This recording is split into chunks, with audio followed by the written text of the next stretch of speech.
नमस्कार। दिन भर की बड़ी खबरों में आपका स्वागत है। मैं हूं आपके साथ आराधना। आज इस बुलेटिन में बात होगी मोदी सरकार की विदेश नीति पर राहुल गांधी के सवालों की। पाकिस्तान पर एक और कार्रवाई की तैयारी की। देखेंगे खरगे ने जाति जनगणना को लेकर क्या किया ऐलान। नीति आयोग की बैठक को लेकर इंडिया गठबंधन का क्या है प्लान। जानेंगे कविता के पत्र ने कैसे बढ़ा दी बीजेपी की मुश्किल। और बुलेटिन के आखिर में देखेंगे जाने माने कार्टूनिस्ट इरफान की किस खबर पर पड़ी तिरछी नजर। लेकिन दिन भर की तमाम बड़ी खबरों से पहले एक नजर आज की सुर्खियों पर। सीजेआई के प्रोटोकॉल पर सुप्रीम कोर्ट में दायर हुई याचिका पर भड़के सीजेआई गवाई। याचिका को बताया सस्ती पब्लिसिटी स्टंट। याचिका खारिज कर लगा दिया जुर्माना। महाराष्ट्र में सीजेआई के लिए नहीं हुआ था प्रोटोकॉल का पालन। दिल्ली में एलजी और सरकार के बीच लड़ाई हुई समाप्त। एलजी के अधिकारों को चुनौती देने वाले 7 केस दिल्ली सरकार ने लिए वापस। सुप्रीम कोर्ट के जज जस्टिस अभय ओका ने तोड़ी परंपरा। आखिरी दिन भी सुनाए 11 फैसले। एक दिन पहले ही मां का किया था अंतिम संस्कार। हरे निशान पर बंद हुआ शेयर बाजार। 769 अंकों की बढ़ोतरी के साथ 81,721 पर बंद हुआ सेंसेक्स। वहीं 243 अंकों की बढ़त के साथ 24,853 पर बंद हुआ निफ्टी। ये तो थी सुर्खियां। अब बात आज की सबसे बड़ी खबर की। ऑपरेशन सिंदूर को लेकर देश अब सरकार से सवाल पूछ रहा है। खास तौर पर विदेश मंत्री के बयान के बाद से ही सवाल उठ रहे हैं कि जो बात विदेश मंत्री एस जयशंकर ने कही उसके बाद उन पर कोई कार्रवाई क्यों नहीं हुई। राहुल गांधी ने इसे लेकर एक बार फिर सरकार से सवाल पूछे हैं और साथ ही देश की विदेश नीति पर भी सवाल उठ रहे हैं। तो क्या है पूरा मामला, जानने के लिए देखिए ये रिपोर्ट। भारत और पाकिस्तान के बीच सीज फायर होने के बाद से कांग्रेस मोदी सरकार से कई सवाल पूछ रही है, जिसका जवाब तो सरकार के पास नहीं है। उल्टा अब बीजेपी के नेता उलजलूल बयान देकर कांग्रेस को ही घेरने की कोशिश कर रहे हैं। यानी दोनों पार्टियों के बीच जमकर वार पलटवार शुरू हो गया है। दरअसल इसकी शुरुआत हुई राहुल गांधी के बयान से, जिसमें उन्होंने केंद्रीय विदेश मंत्री एस जयशंकर से सवाल पूछ लिया था, जिस पर बीजेपी सांसद निशिकांत दुबे ने पलटवार करते हुए राहुल और कांग्रेस को ही घेरने की कोशिश की, तो पार्टी और सांसद दोनों खुद ही गिर गए। और तो और राहुल गांधी ने विदेश मंत्री पर फिर से आरोप लगाया कि भारत की विदेश नीति ध्वस्त हो गई है। राहुल गांधी ने जयशंकर के एक वीडियो को अपने एक्स हैंडल पर साझा किया और कहा कि क्या जे बताएंगे कि भारत को पाकिस्तान के साथ क्यों जोड़ा गया है। पाकिस्तान की निंदा करने में एक भी देश ने हमारा समर्थन क्यों नहीं किया और अमेरिकी राष्ट्रपति डोनाल्ड ट्रंप को भारत और पाकिस्तान के बीच मध्यस्थता करने के लिए किसने कहा। बता दें कि राहुल गांधी की तरफ से जयशंकर के लिए इस्तेमाल किए गए जे शब्द का मतलब जयचंद जयशंकर है। हाल ही में भाजपा ने राहुल गांधी पर निशाना साधते हुए उन्हें नए जमाने का मीर जाफर बताया था, तो कांग्रेस ने पलटवार करते हुए जयशंकर को आज के युग का जयचंद करार दिया है। इससे पहले राहुल गांधी पर हमला बोलते हुए निशिकांत दुबे ने एक्स पर पोस्ट कर लिखा था कि राहुल गांधी, ये आपकी बनाई हुई सरकार के समय का समझौता है। 1991 में आपकी पार्टी समर्थित सरकार ने ये समझौता किया था कि किसी भी आक्रमण या सेना के मूवमेंट की जानकारी का आदान प्रदान भारत पाक एक दूसरे से करेगा। क्या ये समझौता देशद्रोह है? इस पर पवन खेड़ा और सुप्रिया श्रीनेत ने निशिकांत को खूब खरी खोटी सुनाई थी। पवन खेड़ा ने कहा था कि इस व्यक्ति को ये जानना चाहिए कि फरवरी 1991 के अंत में भारतीय राष्ट्रीय कांग्रेस ने चंद्रशेखर सरकार से समर्थन वापस ले लिया था। 10वीं लोकसभा के लिए चुनाव पहले ही घोषित हो चुके थे। अधिक जानकारी के लिए कृपया अपनी पार्टी सहयोगी नीरज शेखर से संपर्क करें। इसके अलावा सुप्रिया श्रीनेत ने कहा कि निशिकांत दुबे बार बार अपनी मूर्खता का परिचय देते हैं, यानी कांग्रेस ने उल्टा बीजेपी को ही फंसा दिया। पाकिस्तान के खिलाफ कार्रवाई और सीज फायर को लेकर मोदी सरकार से सवाल पूछे जा रहे हैं, तो पाकिस्तान की पोल खोलने की कोशिश भी हो रही है। भारत अब पाकिस्तान को FATF की ग्रे लिस्ट में फिर से शामिल कराने की कोशिश में जुट गया है, तो दुनिया भर में पाकिस्तान के खिलाफ समर्थन भी जुटाया जा रहा है। देखिए ये रिपोर्ट। भारत और पाकिस्तान में तनाव बढ़ता ही जा रहा है और अब भारत पाकिस्तान के खिलाफ एक और स्ट्राइक की तैयारी में है।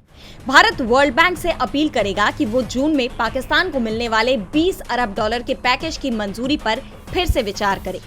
भारत सरकार का कहना है कि पाकिस्तान इन पैसों का गलत इस्तेमाल कर सकता है और आतंकवाद पर इन्हें खर्च कर सकता है। इसके अलावा भारत FATF से भी अनुरोध करेगा कि पाकिस्तान को दोबारा ग्रे लिस्ट में डाला जाए। FATF की ग्रे लिस्ट में उन देशों को रखा जाता है जो मनी लॉन्ड्रिंग, टेरर फाइनेंसिंग और हथियारों के प्रसार को रोकने में कमजोर होते हैं। इन देशों पर कड़ी निगरानी रखी जाती है। इससे पहले 2018 में भी पाकिस्तान को FATF की ग्रे लिस्ट में डाला गया था। ऐसे में अगर भारत की ये अपील मंजूर कर ली जाती है तो आर्थिक मोर्चे पर पाकिस्तान की कमर टूट जाएगी, क्योंकि पाकिस्तान की अर्थव्यवस्था पूरी तरह से अंतर्राष्ट्रीय संस्थाओं से कर्ज पर टिकी हुई है। और जब कोई देश ग्रे लिस्ट में आता है तो वहाँ निवेश की कमी होती है। साथ ही वर्ल्ड बैंक की तरफ से उसे कर्ज भी मिलने में कठिनाई आती है और इसके साथ ही राजस्व भी कम हो जाता है। फिलहाल पाकिस्तान को सिर्फ वर्ल्ड बैंक ही नहीं, IMF की तरफ से भी कर्ज दिया गया है। इसका भी भारत ने कड़ा विरोध किया। भारत ने IMF से पाकिस्तान को लोन नहीं देने की अपील करते हुए कहा कि पाकिस्तान इन पैसों का इस्तेमाल आतंकवाद को बढ़ावा देने के लिए कर सकता है। इसके बावजूद IMF ने 9 मई को पाकिस्तान को अतिरिक्त $1 अरब कर्ज की मंजूरी दे दी, जिसके कारण उसकी काफी किरकिरी हुई और अब इस पर उसकी तरफ से सफाई भी दी गई। इस बेल आउट पैकेज का बचाव करते हुए IMF ने कहा कि उसका बोर्ड इस बात से संतुष्ट है कि पाकिस्तान ने लोन पाने के सभी नियमों का पालन किया है। अब ऐसे में भारत की इस आर्थिक स्ट्राइक से पाकिस्तान की मुश्किलें बढ़नी तय मानी जा रही हैं।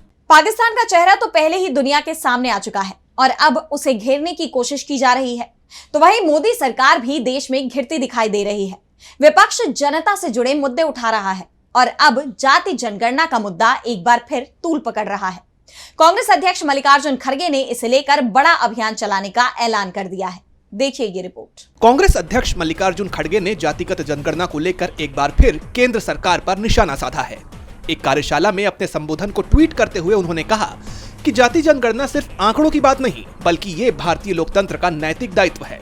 उन्होंने कहा कि OBC, दलित और आदिवासी समुदायों को देश की सत्ता संरचनाओं में उनकी आबादी के हिसाब से हिस्सेदारी नहीं मिल रही है, चाहे वो मीडिया हो, नौकरशाही, न्यायपालिका, कॉरपोरेट सेक्टर या फिर उच्च शिक्षा। इन समुदायों का प्रतिनिधित्व कम है।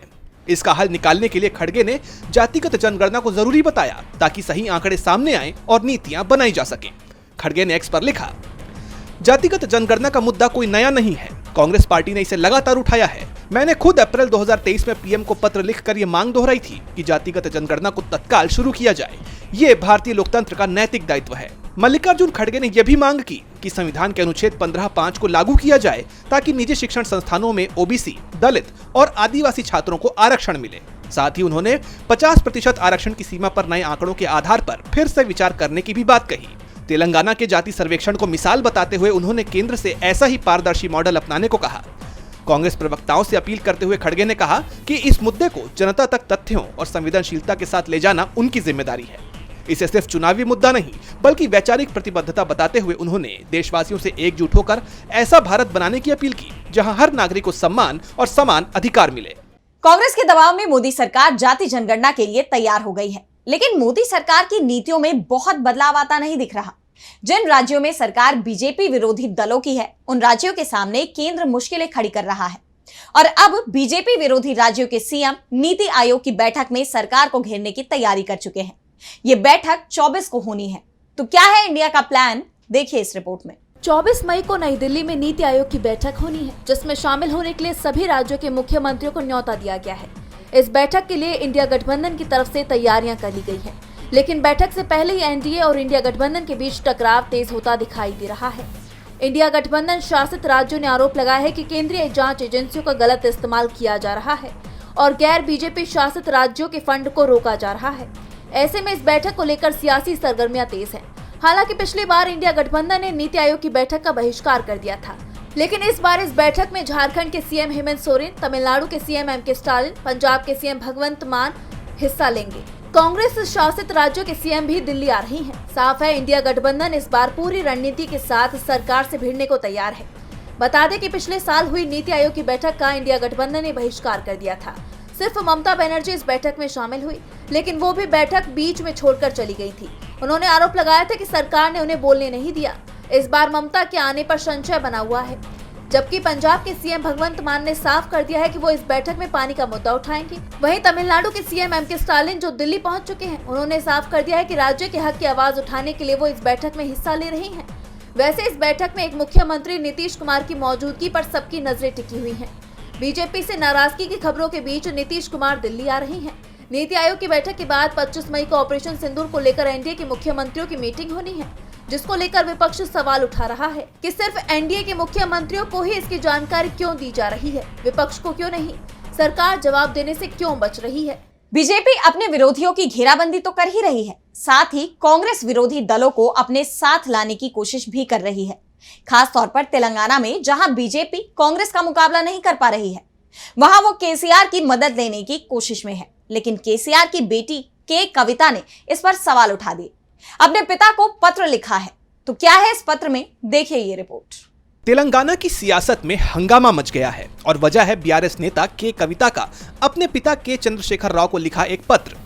इन 6 पन्नों के पत्र में कविता ने अपने पिता और बीआरएस चीफ केसीआर के बीजेपी के प्रति नर्म रुख पर सवाल उठाए हैं। कविता ने लिखा, डैडी, जिस बीजेपी ने मुझे परेशान किया उसके लिए आपकी ये नरमी क्यों? कविता ने 2 मई को लिखे इस चिट्ठी में बीआरएस की दिशा और नेतृत्व पर निराशा जताई। उन्होंने वारंगल में पार्टी की 25वीं स्थापना दिवस की बैठक में केसीआर के भाषण की आलोचना की, जिसमें बीजेपी पर सिर्फ 2 मिनट बोला गया। कविता का कहना है कि इस नर्म रुख से बीजेपी के साथ गठबंधन की अटकलें तेज हो गई हैं।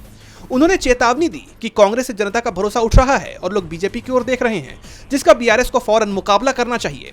कविता ने पार्टी के भीतर और भी मुद्दे उठाए। उन्होंने कहा कि सीनियर नेता और जमीनी कार्यकर्ता केसीआर से मिल नहीं पा रहे हैं, जिससे कार्यकर्ताओं में हताशा है। वारंगल बैठक में वक्फ विधेयक, 42% बैकवर्ड रिजर्वेशन और एससी कैटेगराइजेशन जैसे अहम मुद्दों को नजरअंदाज किया गया। कविता ने पुराने नेताओं पर तेलंगाना आंदोलन की भावना को भुलाने और टिकट के लिए पैरवी करने का आरोप भी लगाया। हालांकि कविता ने कुछ अच्छी बातों का जिक्र किया, जैसे जनसभा की ऊर्जा और मुख्यमंत्री रेवंत रेड्डी का नाम न लेने का फैसला। लेकिन इस खत ने बीआरएस में बवाल मचा दिया है।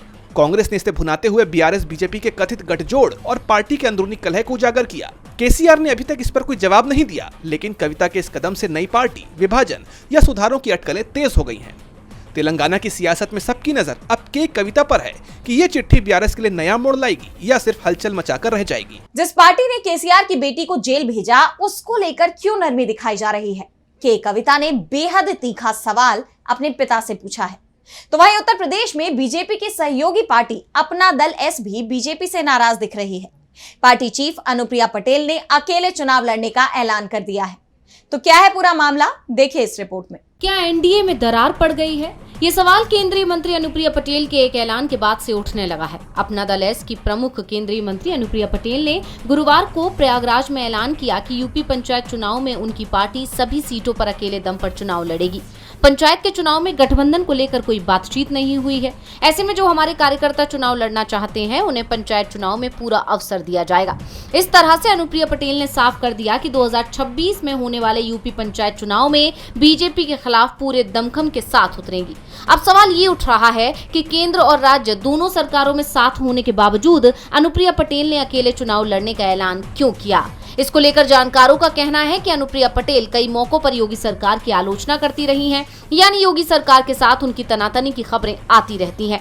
यही नहीं, अनुप्रिया पटेल बीजेपी की सहयोगी को धीरे धीरे खत्म करने की नीति से वाकिफ हैं। इसलिए वो अपनी पार्टी को जमीनी स्तर पर मजबूत करने के लिए 2026 में होने वाले पंचायत चुनाव में अकेले चुनाव लड़ना चाहती हैं।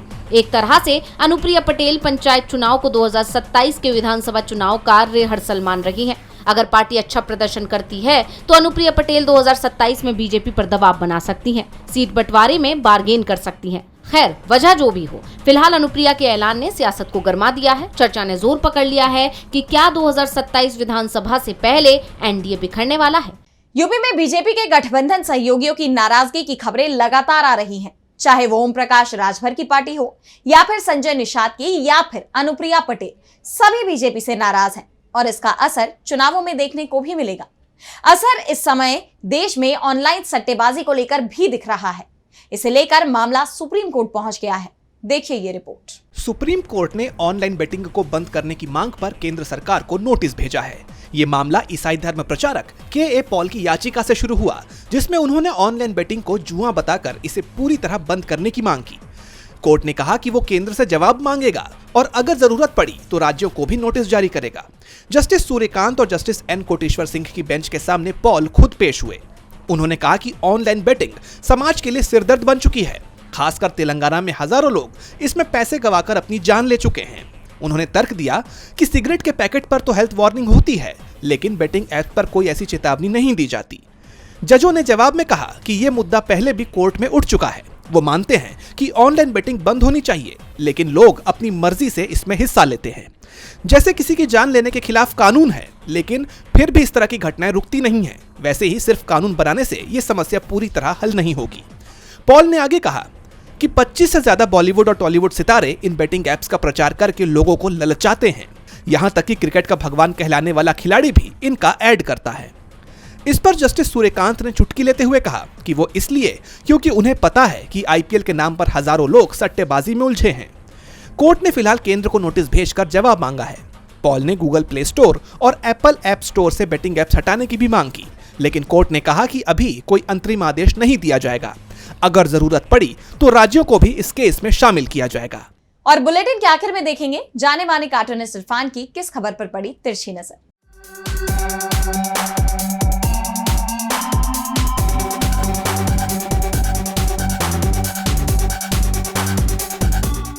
पीएम मोदी आज नॉर्थ ईस्ट के दौरे पर थे। जाहिर सी बात है वो जहाँ भी होंगे वो मणिपुर तो नहीं होगा। वहाँ पर उन्होंने पूर्वोत्तर से अपने लगाव की बातें कहीं, पूर्वोत्तर के विकास की बातें कहीं, पूर्वोत्तर की तमाम तरह की बड़ाइयाँ की, लेकिन उनमें मणिपुर का नाम कहीं पर भी नहीं आया। काश पीएम की रगों में दौड़ने वाला सिंदूर कभी मणिपुर के नाम से भी दौड़ता। अब देखना यह है कि ये सिंदूर कब उनकी रगों में मणिपुर के लिए दौड़ेगा। क्या ये सिंदूर सिर्फ उन्हीं प्रदेशों के लिए दौड़ता है जिनमें चुनाव होने वाले हैं?